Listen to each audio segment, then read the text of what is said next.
What's up, everybody? This is Matthew from Goblin Pile. On today's edition of Masterpiece Theater, we're going to talk about a card, actually a couple cards, but mostly just one, that I never thought I'd actually speak positively about, but which nonetheless I've managed to make sort of useful.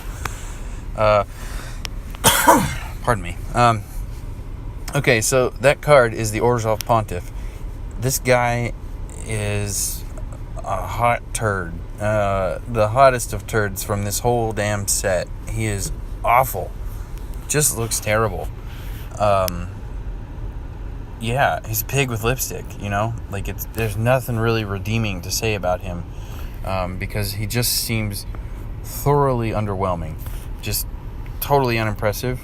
But what the key to making good use of him is something I didn't realize until just yesterday, and that is the fact that any creature with afterlife, the afterlife ability triggers not just when they die, but also whenever they lose a reinforcement.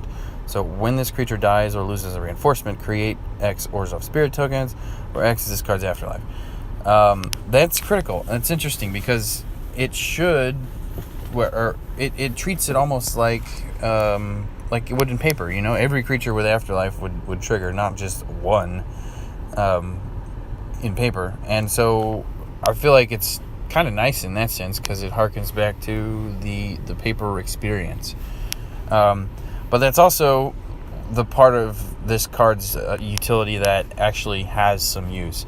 So we don't necessarily care about the rest. It's nice, but it's not it's not a huge plus to have this extra ability beneath it. When this creature enters the battlefield, loses a reinforcement, or dies, each other creature you control gets +1/+1, and your opponent's creatures get -1/-1. Yeah, I mean, it's okay, but it's not really the whole point here.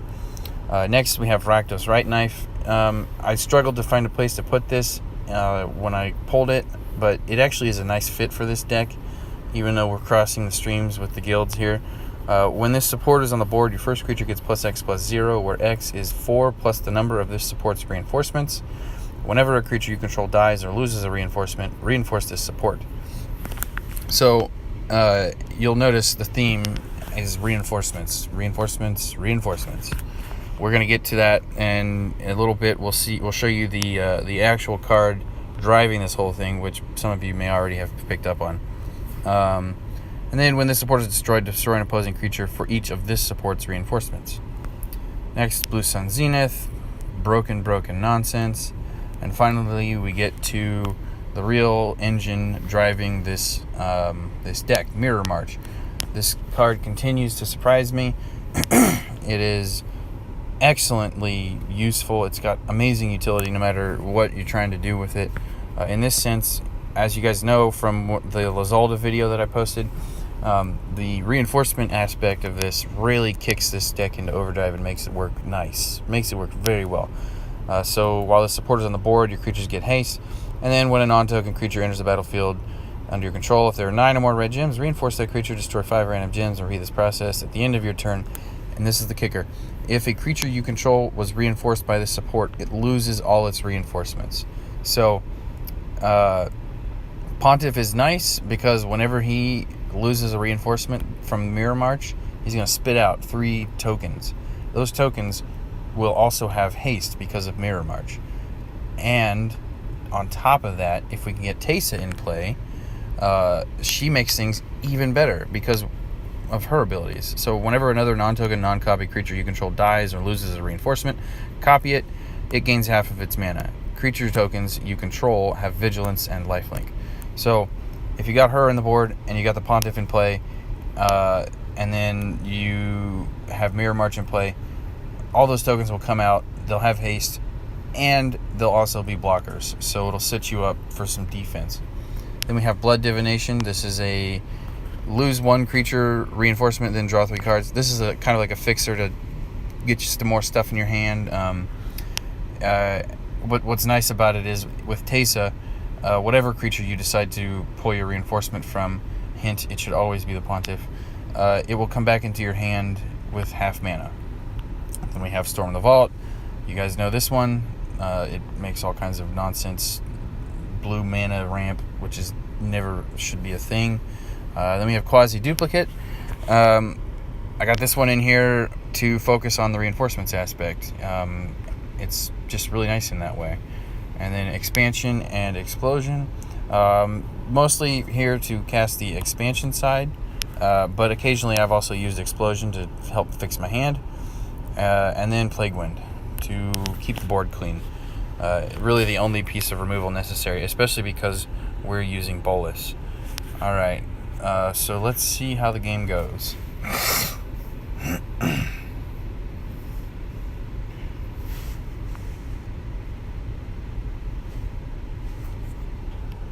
Okay, Mirror March. That's awesome. That's exactly what I wanted to see. So we'll get that out there,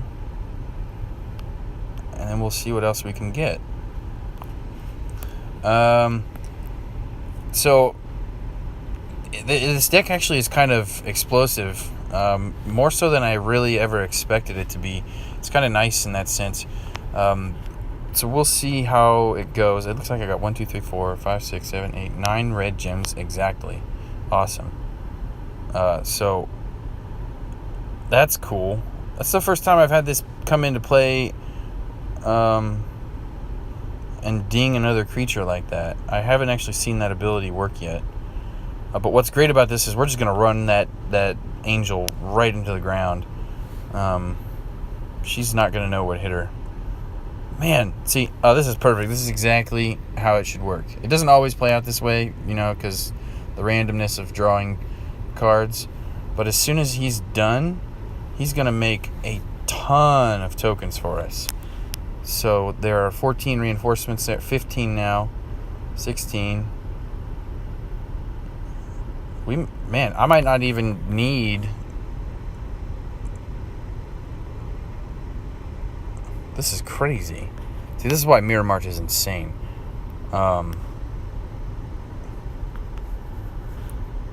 Well, okay. Alright then. And we lost them all. Oh, it actually worked. That's so cool. Oh man, that's cool.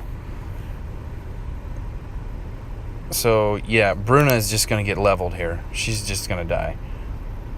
This is so cool. I've actually never had it happen this way. It's only ever been, Mirror March gives the guy 2 or 3 reinforcements. This is the first time it's gone just bonkers like this. So we're going to have a giant stack of spirit tokens by the end of this, it looks like. So I don't really know what to say while we sit here and wait. But this is why... you guys should all try to get a copy of Mirror March. It enables some ridiculous shenanigans like this. Like Baybar to Go Bar's deck with Zakama. It just makes all kinds of cool stuff possible. So I don't even know how high we got with the token count. I thought it was up near 20. So that's going to mean we're going to have about close to 60 of these tokens. Man, that's crazy. I hope she doesn't kill them all.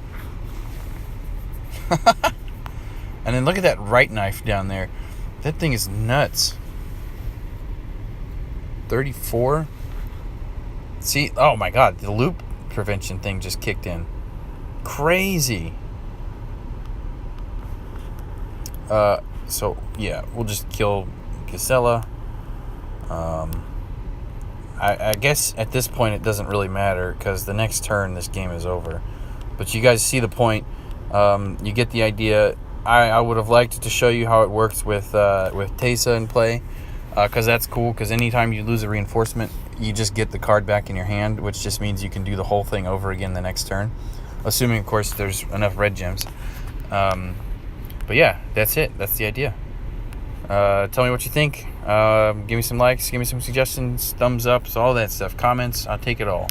Alright guys, thanks a lot.